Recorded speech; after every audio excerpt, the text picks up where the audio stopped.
This week in Agribusiness, serving America's most essential industry with agriculture broadcasters Orion Samuelson and Max Armstrong, and featuring agriculture meteorologist Greg Solier.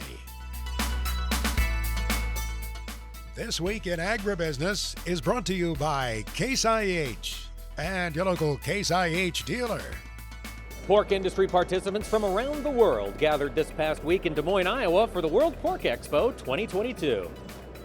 Hello, ladies and gentlemen. Welcome to This Week in Agribusiness. I'm Mike Pearson, not in the studio this week. As you've noticed, I'm at the Iowa State Fairgrounds in Des Moines, Iowa for the World Pork Expo. And I've got the chance to talk with Courtney Knupp. She is the Vice President of International Market Development with the National Pork Board. And Courtney, tell me, what's it like being back in Des Moines for World Pork Expo? It is so nice. It's the gathering of the greatest people, I think, in the entire agriculture industry, but I'm biased. Attendance is looking really good, and things that are on show, people's attitudes, it's just nice to be back to normal. So it's definitely a time where people can celebrate this great industry and the strides that we're making.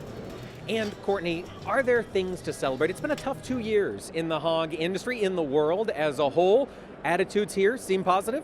Things are good. Technology is really rolling out there, so there's a lot of interesting things to see. Pork demand is strong. We have a great story to tell, both domestic and international, so spirits are high. There are a lot of factors at play, but we love dealing with those every day and best positioning our product.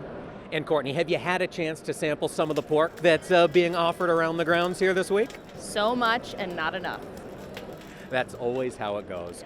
Courtney, you are the Vice President for International Market Development. Of course, that international market for U.S. pork is huge. As you look out over this next year, what opportunities do you think exist for U.S. pork in the international scene? Yeah, with strong demand and the global factors of either foreign animal disease spreading, different regions of the world coming out of COVID at different paces, and of course the situation with Ukraine, there are plenty of things to consider, but it gives U.S. pork a great opportunity. With high demand, we can position ourselves as a consistent quality supplier, and we have some of the best food safety parameters of our product, which is great. So we can backfill demand and we can increase value with our work in the ground, and we're so excited to be able to engage with customers again.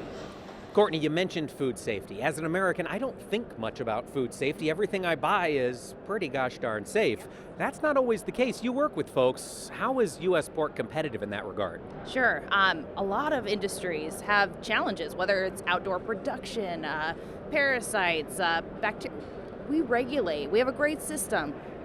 So we produce a quality product. That's something we take for granted here, but it's something that buyers in the international sphere look for because they can't take that for granted with their domestic production. So it's something that we exploit and we value, and we work to position our product that way. So it really works for us. So that's something that as you're marketing U.S. pork in these countries, you can say, we have a safe supply chain, and people just listen? They do, and we tell the story of our great production practices. We do so many things on farm every single day, whether it's biosecurity, our focus on sustainability. Those are things that international customers care about. We have the data to back it up, so they like to listen, and it really sets us apart from our competition. Flavor, Courtney, that's one of the things that American pork has always brought to the table. Are we competitive flavor-wise with other pork from around the world?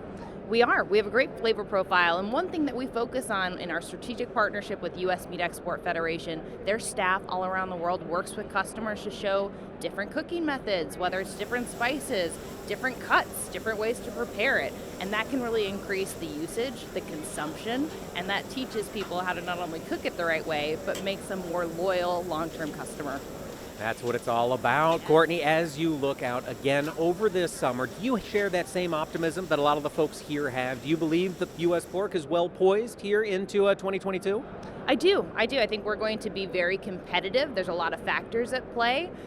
This strong demand is going to be really interesting, and it is the pork board's job and our producers' intention that every part of every pig is sold at the highest value in any market, whether it's home or abroad, and U.S. pork should be on that plate. Courtney Knupp, Vice President of International Development with the National Pork Board. This portion of This Week in Agribusiness is brought to you by Firestone Ag. The Firestone Ag Dealer Network offers you the support, inventory, and resources you need. Visit firestoneag.com to find your local certified dealer. And here at the World Pork Expo, it's time to talk markets. I bumped into Don Rose of U.S. Commodities. Don, thanks for joining us. Hey, just enjoy being here, Mike. We're here at the Pork Expo, so I've got to start with pork. Don, what is happening here in the hog market this past week? Looks like we found a little weakness. Yeah, towards the end of the week, we really did start to come under some pressure. But, when you look at the hog market, it's been a roller coaster. As you know, here at the Pork Expo, one big thing that the producers have been dealing with is disease issues have just been an issue. So we haven't really seen the expansion yet for really 2 years. We went through the COVID. We all know about the slaughter from that standpoint. Then we got into the disease issues. Then we got into the supply chain issues where, the building costs were so high. Then we got into the grain prices so high. So, now where we're at is we're kind of reached an equilibrium. We're going to see if the hog and pig report June 30th gives us anything from an expansion standpoint or not. But, the market's built in a lot of bullish news. Now we need to see, where we go from here. Don, from your perspective, the demand side with prices rising, is inflation becoming a concern here in the protein markets, either pork or beef for you? Well, most definitely. What we're starting to see from a consumer standpoint is the high gas levels are really taking a toll on the people, and they're starting to buy down, if you will. They're buying down cheaper cuts all the way along. They're buying less protein, and the competition out here is pretty large. But the chicken breast hit an all-time high, $7 a pound. And just think of that. So that just tells you where we're at. That may be good for the pork overall from a demand, but the problem, Mike, actually has been it's a domestic market that has to pull us up. Our exports are down almost 20% year to date, mainly because of China. Yeah, and do you see any strength coming here later on this year for those exports on any of the proteins? Well, I think if you look at it around the world, we're like 106 on our 2-day index. We got Europe at 82. We've got the Brazil at 68, Canada, our neighbor, at 71, and China at $50 a hundredweight. So I think from the export standpoint, it's work in progress as our dollar goes higher. Don, let's change focus. Look over at the beef side. What do you expect to see here in cattle as we get into the summer? Well, we've been chasing this bull market, I'd say for about a year. But I think really what's going to happen is as we move forward, we're going to get into that cycle on cattle. Remember, it's 3.5 years up, 3.5 years down. We're ready for a bull cycle. The placement numbers that we just got in the last cattle on feed report really kicked the bull story down, another month or two into the middle of the fourth quarter. But I don't think it's going to be the supply side, Mike. Again, it's going to be the demand standpoint with the economy where it is. Can we see that improve? Do we see the consumer buying beef? So that's the question mark, not the supply side. As of now, though, consumer has been buying beef. They've been paying these prices. Are you getting nervous that maybe $6 gas might be pricing some folks out? We're starting to see that, and I think you don't have to look any further than the recent downturn, almost 40% down in Target stores. It tells you that the consumer's starting to lose some of his firepower from a purchasing standpoint. Maybe he's chewed through the free money from the government. Whatever you want to say, that it's one that we're going to have to watch daily. Going through the grilling season, it wasn't a great demand time frame. Okay, all right, but hopefully it'll turn around as we get into winter? Well, I think it's going to be, as we go forward, it's going to be a lot of the energy again that we have to focus on. But then I think we're also going to have to focus on, do the tighter numbers come through? And China has been buying a lot of beef, and that's the bright spot on the beef. It's hard for them to expand with high-priced grain, so they're buying a lot of beef, not much pork, and buying beef from Brazil also. All right, we'll be back for more. We'll talk grains with Don Rose of U.S. Commodities. This portion of This Week in Agribusiness is brought to you by Firestone Ag. Harvey Firestone invented the first pneumatic farm tire, forever changing what it means to farm hard. Visit firestoneag.com to learn more about this history and tire solutions for today.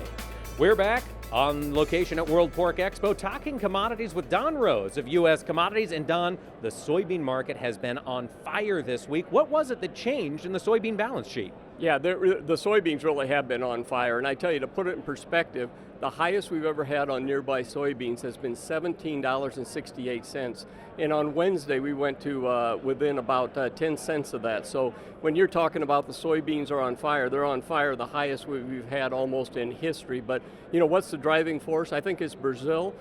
They had a short crop. We're still trying to play catch up. China has been underneath the market, but probably as much as anything else, we're just not seeing rationing. The crush margins are running about $2 a bushel, so we can't reach levels to slow down the demand. And then, we continue to talk about biodiesel expansion, and we have a lot of plants. It's a little bit down the road, but I think that makes people nervous. But, we're going to be the only ball game in town here as we go forward. During the summer months. So our exports probably go up. Brazil is basically sold out of soybeans. Maybe they have another 3 weeks of soybean sales, but otherwise it's a market that we've seen a lot of spread activity where people were selling beans because of those acres, buying corn and wheat, and we've seen unwinding of those spreads, Mike. And you mentioned the acres. That is still a huge question after this challenging planting season for a lot of growers. Don, we'll get that final acreage report on June 30th. Heading into it, how do you think these numbers are going to change? Well, it's going to be a difficult one because we're still planting soybeans, we're still planting spring wheat. I would say this week is going to end the planting in corn. It is what it is. Remember, it was the March 31st that really drove the soybean down about $1.50 down to $14 a bushel. And I would say that it looks like right now, of course it's a big if, that soybean acres probably are steady, up 1 million, a lot of double crop acres. Corn acres probably steady, maybe down 1 million. We'll see. We can't afford to lose corn acres, so that's the real issue. And we can't afford to lose corn acres. Don, where do you see corn going here in the short term until we get to the acreage report next at the end of the month? Well, I think the corn market, we're very dependent on what happens with the wheat market. That's been pulling us around up and down the ladder. That depends on what's going to happen out of Ukraine and Russia.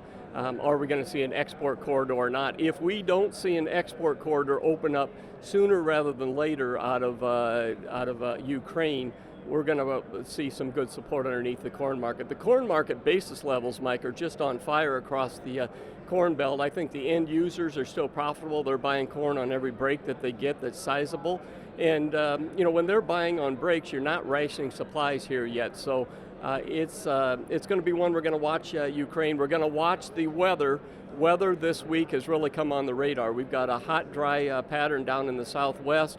It looks like it comes into the Corn Belt next week, and it's going to be a foot race to see what happens going into the 4th of July. But it's going to be all about weather. We're going to watch these weather models almost daily here, if not weekly, to see what the crop potential is down the road.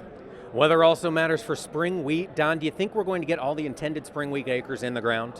It really feels like the spring wheat acres we're going to get planted. One, I think, is a cheaper crop. It's one that is going in the ground. And we had a good week of planting this week and the end of last week. So rain, coming at us up north, but I think we'll get the spring wheat acres in and we'll have what the government said in the March report. All right, lots to get through yet this summer. Don Rose of U.S. Commodities, thanks for joining us here on This Week in Agribusiness. Thank you, Mike.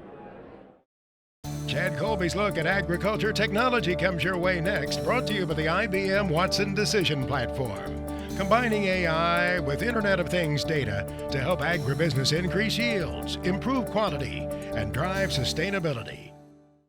One of the draws at an event like World Pork Expo is the technology that's on display. There's always some new tool to help producers get to that next level in terms of efficiency.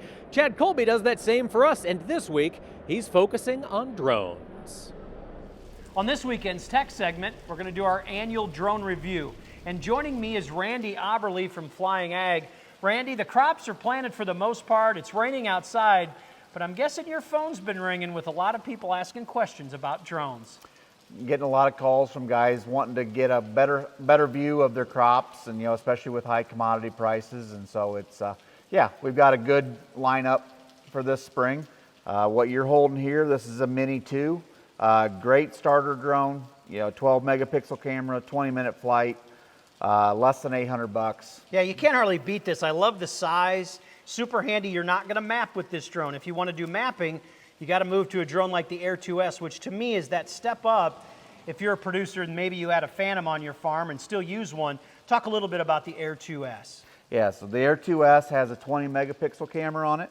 It flies for 25 minutes. Like you said, it's going to be capable with drone deploy for mapping here very shortly. This is every bit of what a Phantom was, plus some. We're looking at $1,800 here for this kit with 3 batteries and everything that you need. So there's always bigger and better. Always. So we're going to get rid of these 2 little drones, Randy. Why don't you grab the big drone? That is actually my favorite drone. That is the new Mavic 3. I want to say it came out in about November. Something like that. And for me, Randy, it's not about the long flight time, which is over 30 minutes. It's not about its speed, it's fast. It's not about all the cool sensors around the outside of it. It's about the camera. Talk a little bit about that camera. So it's got a large 20 megapixel camera. It's also got a built-in zoom camera, which is really neat. You know, and you're looking at pushing 45 minutes of flight time here. This drone's going to be around for a while. Yeah, I love it. I mean, literally, I've flown that drone personally over 35 minutes and was just in awe because back in the day we were lucky if we flew Phantoms for 10 minutes. You know, Randy, right, you were exactly. There. But exactly. it's a great drone. To use that with Drone Deploy now, I've had to fly it manually, but in the future, there's going to be a lot more capabilities of that drone. Correct. Randy, the last drone in my arsenal is a drone from you guys called the Quantix. And to be honest with you, the technology in that is amazing. It came from the military. It takes off like a quadcopter, lays over like an airplane. You can fly big acreage with it. Talk a little bit about your special program that you have with AeroVironment. So we've got a lease-to-own program. It's $2,500 a year.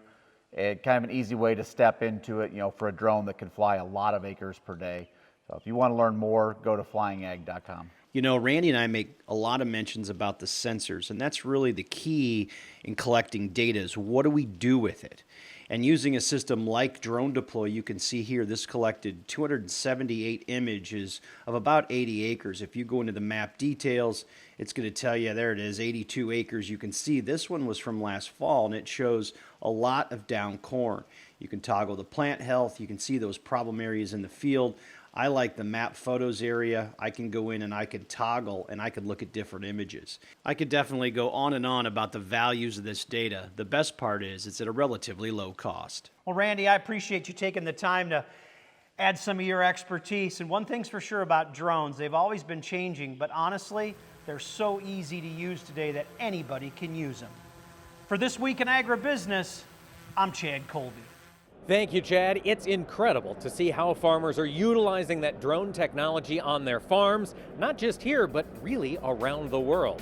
And folks, stick with us. We'll have more on This Week in Agribusiness from right here at the World Pork Expo 2022.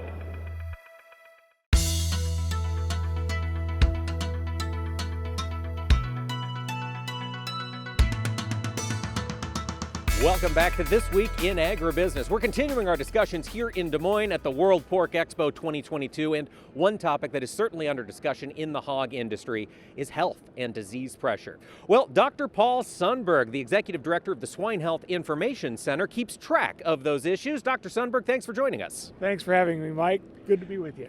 African swine fever still top of mind for producers here in this country. Paul, what has been happening with African swine fever around the world? So around the world, it's still moving. It just jumped from the eastern part of Germany to the western part by France. It's new into Italy. It's still moving around the world. We're still monitoring it. We're still doing our work here in the country to keep it out. Now, I understand that there has been a vaccine recently developed for African swine fever. Dr. Sundberg, could you tell us a little bit about that vaccine, and is it going to save the industry? Sure. The vaccine is based on a prototype virus that was developed on Plum Island by USDA. They licensed it to a company in Vietnam. They've been doing safety and efficacy work on that vaccine in Vietnam. It is on the cusp of being available commercially over in Vietnam right now. It is safe. It doesn't revert to a wild virus. It is effective in maintaining production. So it keeps pigs from dying, but it doesn't keep them from getting infected. So the vaccine is an improvement, but there's still some work to be done. And I understand African swine fever is also in the Western Hemisphere. Dr. Sundberg, what's the USDA doing to help keep America's pork safe? Sure, it's down on the island of Hispaniola in Haiti and the Dominican Republic. We're not very far away from there is Puerto Rico. And USDA is working very hard on Puerto Rico to take out feral pigs down there, to monitor for boat traffic that may be coming over, for products that are coming over. They're trying to protect Puerto Rico as best as possible. And that struggle will be ongoing, but in the meantime, we have disease pressures in this country still. PRRS remains a big one in the hog industry. Dr. Sundberg, what are you tracking with regard to PRRS? Sure, so we have a swine disease reporting system that is a compilation of the diagnostic lab data from around the country. and we put that all together and report it once a month. For PRRS this month, it's very regional. Nebraska's a hot spot, Illinois is a hot spot, Missouri is a hot spot. It's very regional.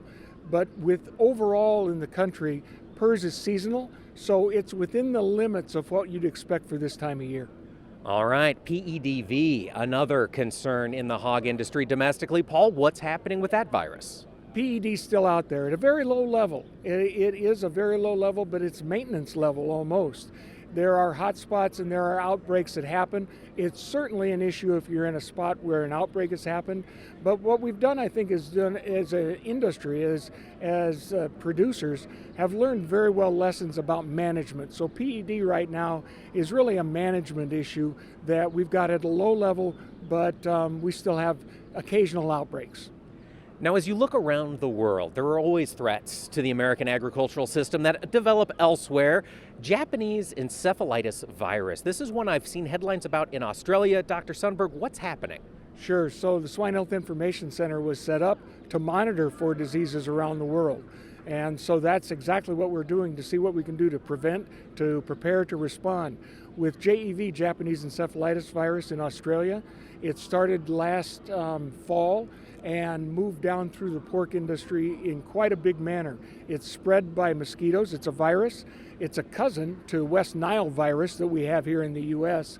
We've got the same mosquitoes here that they have. We have the same birds that they have. So we're watching that very closely to try to figure out how best we can keep that out of our country. Now, for those of us who maybe haven't been in pork production for a while, what does JEV do? Why is it a detriment to a hog herd? Well, it can cause real production losses. It causes abortions in sow herds.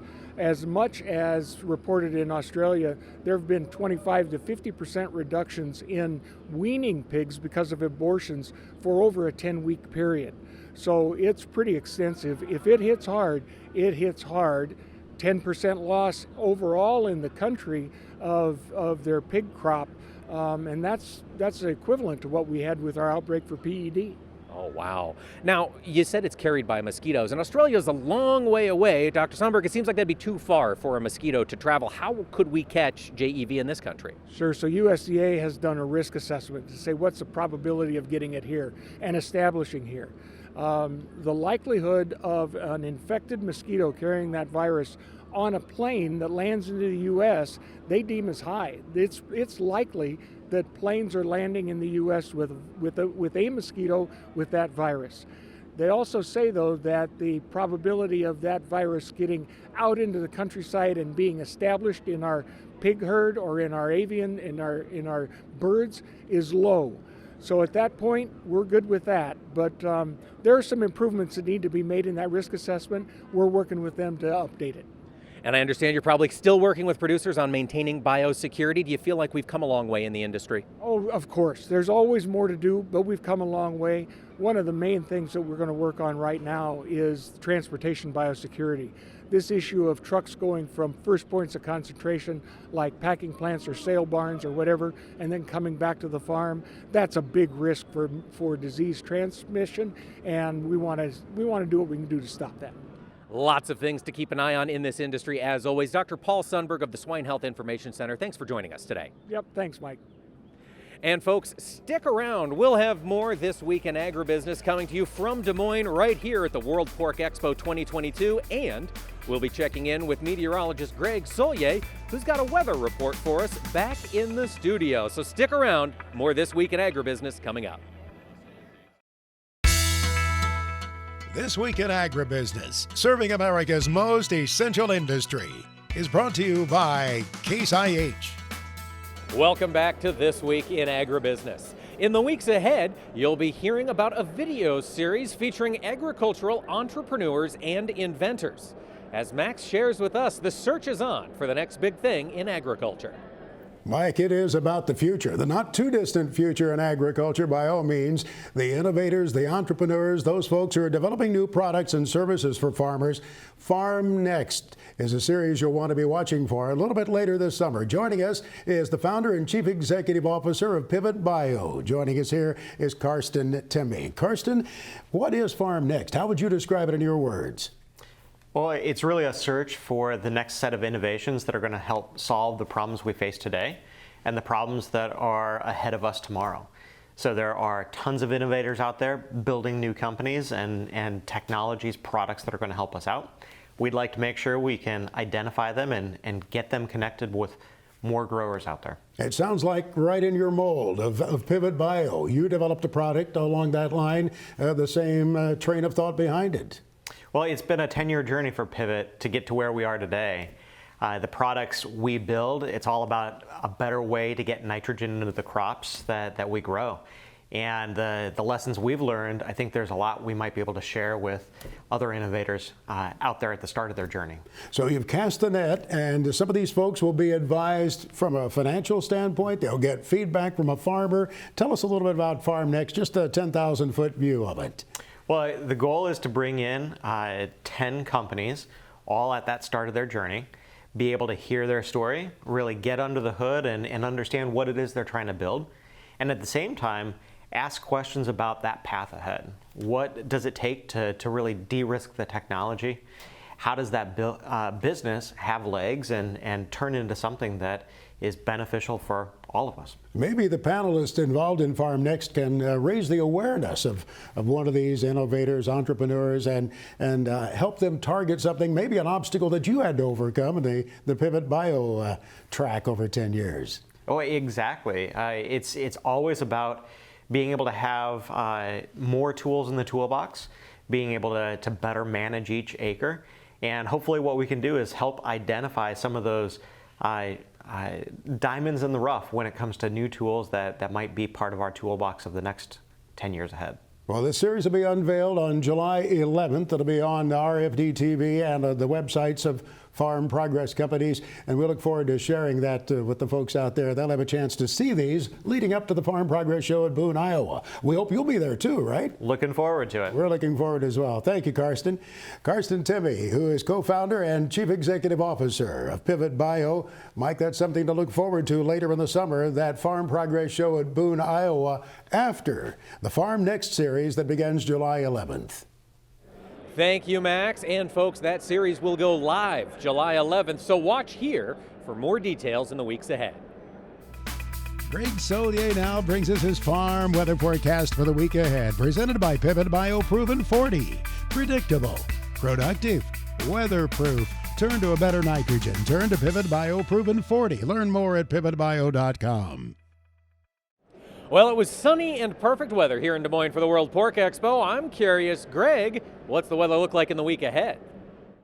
Mike, I tell you, we've seen just about everything but the kitchen sink over the past week to 10 days weather-wise. From cool to cold air and the move across parts of the northern Rockies, severe weather, all or nothing on those storm clusters across the plains. And this week, the story for the Corn Belt, it's a heat wave weather pattern. If you're okay with soil moisture, boy, things will be hopping and popping, lickety-split. And the movement of these weather systems into the Pacific Northwest, setting up shop across the plains and moving off to the east and southeast have been the story the past few weeks. And the cool to cold air up through areas of the southwest Canadian Prairie back to the northern Rockies as well stays into play. So we've got one frontal boundary here. This one on the edge of the heat and humidity has a couple of showers and thunderstorms with it as well. By the middle to late parts of the week, that jet stream is still onshore. Perhaps a few spells of a little light rain snow mix into the highest peaks of the Rockies and the Bitterroots. Otherwise, cooler, drier air on the move and a couple of more outbreaks of scattered showers and thunderstorms. The moisture has been adequate to surplus as you get into the Missouri River Valley on eastward. Still ongoing dryness and drought here.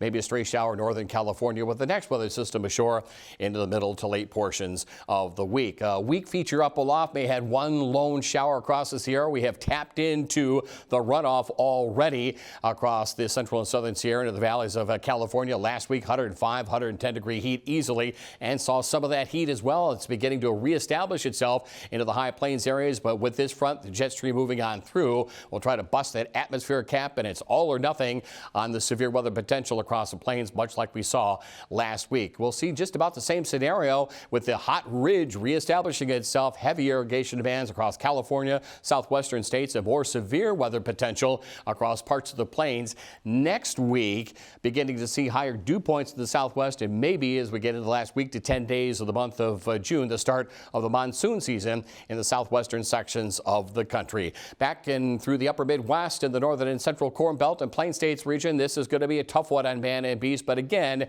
if you're either irrigated or have good moisture supply, things will be really taking off. Still some degree of planting to wrap up on the corn side, North Dakota and parts of Ohio. Storm clusters on this warm front, feeling like about 105 to 110 in actual temperatures, between 95 and 105 in the western and central and southwestern Corn Belt, back into the plains. We do get a front to move on through. Some of the heat into the eastern Corn Belt lingers to the late part of the week. Scattered coverage thunderstorm activity here. Slightly cooler, drier weather into the northern and central plains, but we think the heat's coming back into play across the Corn Belt as we move on through the waning days of the month of June. A little tropical feed South Texas.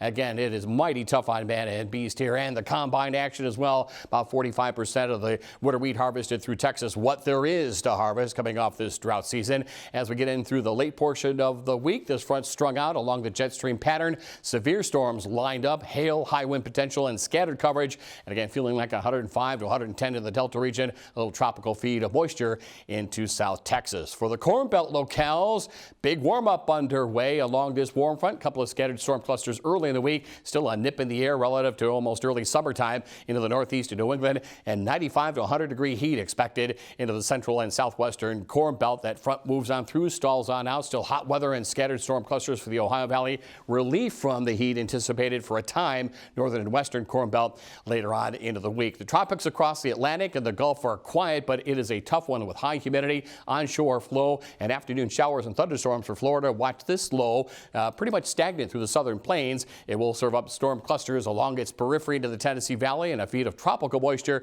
into South Texas off the Gulf of Mexico.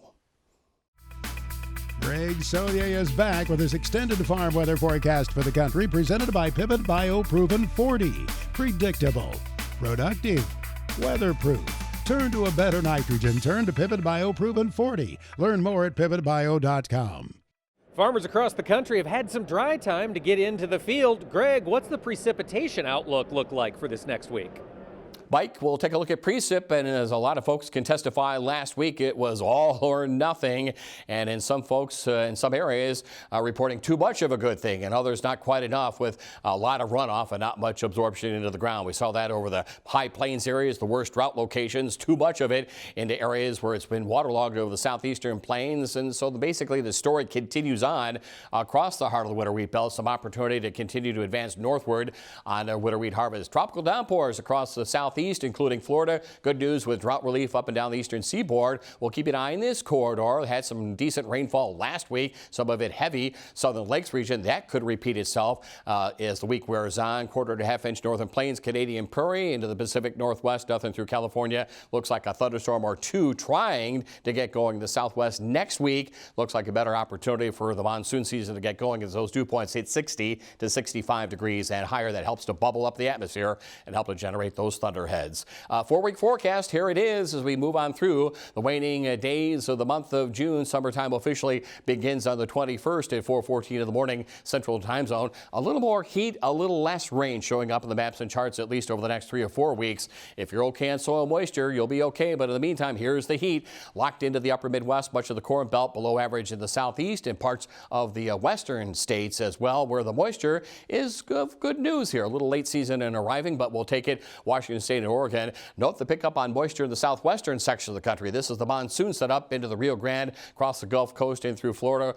We'll keep an eye on pressures. It promises to be a busy tropical season in the Atlantic Basin. More importantly, note the high, dry weather and the sinking air in the ridge of high pressure aloft here. Below average precip for much of the plain states in through the Corn Belt locales and into areas of southeastern Canada. Welcome to July and the approaching 4th of July holiday. And by the time we get to that point, here's heat through much of the northern plains and upper Midwest, trickling into the eastern Corn Belt. Cloud cover keeps temperatures probably a bit below average, and really an indicator that the tropics are getting busy here as we move on through early July over the Gulf Coast. A bit cool in the northeast of New England. Normal temperatures in the southwest, warmer than average into the valleys of California and the Pacific Northwest, where there's a little tentacle of monsoon moisture into Texas and the southwestern section of the country. Keeping an eye again on dust as well as flooding potential and the lightning issues too. A couple of storms storm clusters up through Big Sky Country. More dry time for much of the Corn Belt here. Wet weather in the southeastern sections of the country. Moving on through a critical time of the year for certainly reproductive corn. If you have that proper planting schedule in mind, look at the heat here through much of the northern and central Corn Belt locales. Temperatures about average through the Ohio Valley, Great Plains, a little bit downward push on temperatures. I wouldn't necessarily call it cool, but below average over the deep south and southeastern part of the country. Temperatures above average in the Pacific West and Northwest. Here's the precip forecast. A robust monsoon through Texas, as well as the southwestern states. Drought relief expected. Watch the tropics getting busy here into the western Atlantic. Dry for the areas of the upper Midwest. More rain for the eastern Corn Belt. Next on This Week in Agribusiness, it's Max's Tractor Shed, spotlighting another great American tractor. When you think of a Massey Harris tractor, you think of a red tractor, right? Well, they weren't all red, as we'll show you this weekend at Max's Tractor Shed. Brought to you by Store Lock Tool Cabinets. On every store lock, there's a tag that says it was made in the USA. They sure are. I toured the plant. I watched that quality going into those rock-solid cabinets. Check them out at storelock.com. Yes, a Massey Harris tractor is a red tractor. You can see that generally when you're at a Massey Harris show, like the one put on by the Armstrong family at Kappa, Illinois. They are great Massey Harris collectors. They have a bunch of them. Take a look at this tractor. It has an extra accessory. Yes, there's a sapling that had grown up through the left rear wheel. No, you don't cut that out. You leave that for the display. That helps tell the story, doesn't it? But there were certainly some green Massey Harris tractors, like this 1936 Orchard tractor owned by Jerry Miller in Ontario, Canada. It's a pacemaker Orchard tractor, as you can see from the sweeping green fenders, so nicely restored in Massey Harris green, the color that it had when it rolled out of the Racine, Wisconsin plant all of those years ago. A 1936 Orchard tractor from Ahunta, Ontario, Canada. Well, Mark Stock is from the good old U.S. of A. He checks in from the Cornhusker state of Nebraska each weekend with the Big Iron Auctions Report. Here's Mark. Well, Max, as we get into the middle of June, auctions are still very, very active. In fact, this week we'll be selling some land in Baca County, Colorado, 320 acres selling in two different tracts, land located by Springfield, Colorado. Then we've got our sale on Wednesday, June the 15th, featuring over 1,300 items. One of the featured sellers, Union Ridge Farms by Hooper, Nebraska, will sell two 2010 John Deere 8345R tractors. They also have a John Deere 8320R and a John Deere 8295R tractor. Heartland Co-op out of Missouri Valley, Iowa will sell a 2010 Case IH 8120 track combine. Bar Diamond Farms out of Mercer, Missouri, they are retiring. They've got some really nice equipment, a 2014 Tempty Super Hopper grain trailer and a Brent Avalanche 1194 grain cart. Then on Thursday, June the 16th, we've got a classic car auction, and we're featuring the Butch Siebenaller Estate. 17 barn find muscle cars selling, including a 1970 Ford Boss 429 with only 19,000 original miles. They got a rare find, a 1970 Chevy El Camino SS LS6.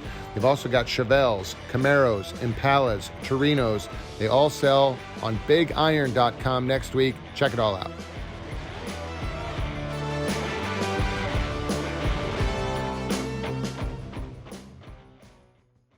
This Week in Agribusiness, always proud to get to know our FFAers from around the country. And this week we're meeting Bailey Peterson. She just completed her term as the Minnesota FFA State Sentinel. Bailey, tell us, what was convention like in Minnesota this year? Absolutely. Thank you for having me today. And a little bit about convention. So as our interviewer said, I got done about a month ago being the state sentinel for this year. And along with my 5 teammates, we lead the state FFA convention in Minnesota. So that's held at Mariucci Arena in the Twin Cities. And we're about 5,000 people present, some members, parents, guests, people being recognized, sponsors, about 5,000 people in total there to celebrate FFA, compete in contests, and receive awards. So lots of excitement there. Bailey, was this the first year back in person since the coronavirus outbreak?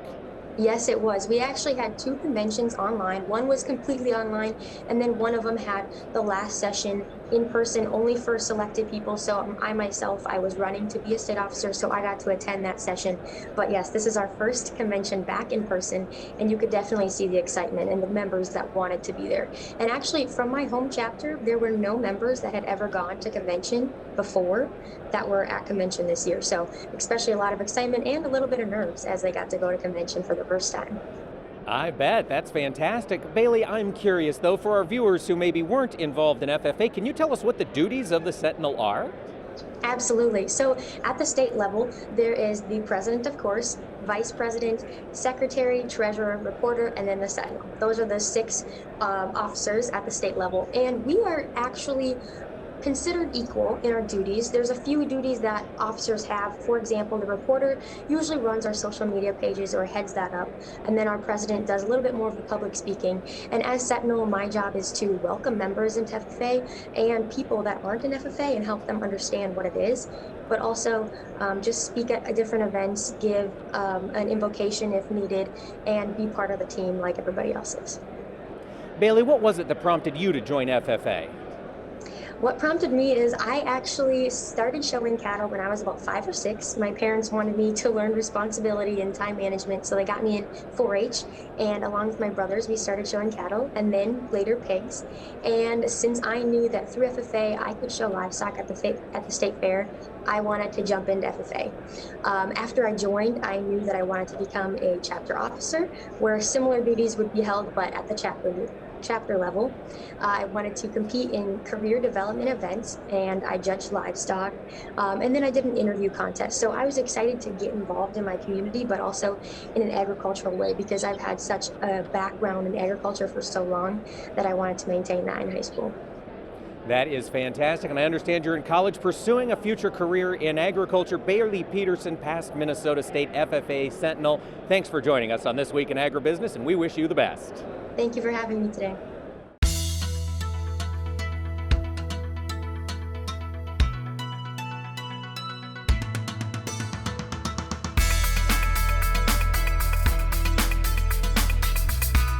Thanks for joining us today for This Week in Agribusiness. One of the things that the World Pork Expo was known for was its large number of international visitors, as pork is an international commodity.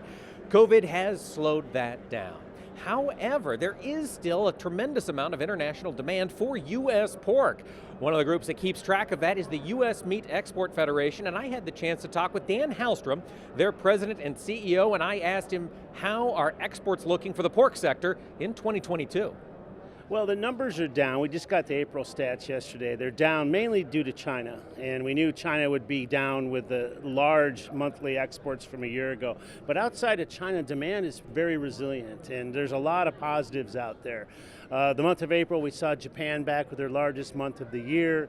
We have continued momentum in the Latin American region as well, especially Caribbean, Mexico, Central America. These places have been returning to food service now for well over a year. So we're starting to see that momentum build in addition to the regular retail demand. So pork side in general, while off to a slow start, we're down about 20% year to date. But we're forecasting will be only down 5% for the year. So the back half of the year, we see year-on-year growth. And when you say we were down or expected to be down 5%, that is from a massively large number in 2020 and 2021. Yeah, 2020 and 2021 were the first and second largest export years by far, and set records. A lot of that revolved around China with their ASF situation. But an encouraging thing I'm seeing on pork is the broad-based demand. I mean, there's a lot of opportunity out there. We're not reliant on just one market, and that's a positive going forward. It is that Southeast Asia region, China and Indo-Pacific area. You mentioned they're not quite returning to food service yet. Do you anticipate them to do so here this year? Yeah, I think, at least outside of China. Philippines and Vietnam are well on their way to recovery. Japan and Korea only recently came out of their last emergency lockdown, but it looks good going forward. China is anyone's guess. I mean, we're going to be well into next year before that gets to any level of normal on food service. But like I said, outside of China, things are looking up. Well, pork is one protein exported by American farmers. Beef's another that you keep track of. Dan, what have you seen at USMEF for beef exports in 2022? Well, I feel like a broken record, but April is exactly like the first quarter was. So the first 4 months, We're seeing record growth continue. We came off of a record by far last year in 2021 on beef, and we're up 5% on the volume, but we're up close to 20% on the value. And another $1 billion month of exports in the month of April. We're $4 billion for the quarter. It wasn't that long ago that $4 billion was a good result for the year. And once again, broad-based growth. We have a lot of good things going on in a lot of different markets. And again, that return to food service, I imagine, is helping the beef export market as well. Yeah, I would argue even more so than pork. Beef's very much a staple at food service in a lot of these markets, like a Korea, like a Japan, and of course in Latin America. Tourism's starting to rebound in Latin America, and we are seeing the impact of that. Thanks to Dan Hallstrom for that update. It's incredible how palpable that sense of excitement is for the pork industry here at the World Pork Expo. This is an industry that's ready to get out there post-COVID and fill everybody up with some delicious pork. Folks, thank you so much for tuning in this week to This Week in Agribusiness. Next week, we'll be back in the studio, folks. We'll see you then. Be sure to tune in same time, same place for This Week in Agribusiness. Closed captioning for This Week in Agribusiness is brought to you by Kubota. Shape your world. This Week in Agribusiness is brought to you by Case IH.